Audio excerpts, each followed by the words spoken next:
सर्वशत्रुभयङ्करी भक्तिभ्यो वरदे देवी त्राहि मां शरणागतम्। ॐ सुरासुरार्चिते देवी सिद्धगन्धर्वसेविते जाड्यपापहरे देवी त्राहि मां शरणागतम्। जटाचूटसमायुक्ते लोलाजिह्वान्तकारिणी द्रुतबुद्धिकरे देवी त्राहि मां शरणागतम्। सौम्यक्रोधधरे रूपे चण्डरूपे नमोऽस्तुते सृष्टिरूपे नमस्तुभ्यं त्राहि मां शरणागतम्। जडानां जडतां हन्ति भक्तानां भक्तवत्सला मूढतां हर मे देवी त्राहि मां शरणागतम्।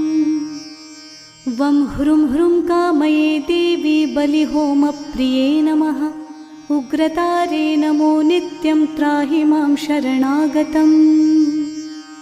बुद्धिं देहि यशो देहि कवित्वं देहि देहि मे मूढत्वं च हरेद्देवी त्राहि मां शरणागतम्।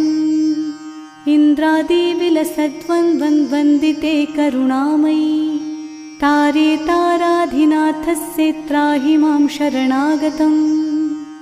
अष्टभ्यां च चतुर्दशां नवम्यां यः पठेन्नरः षण्मासैः सिद्धिमाप्नोति नात्र कार्या विचारणा।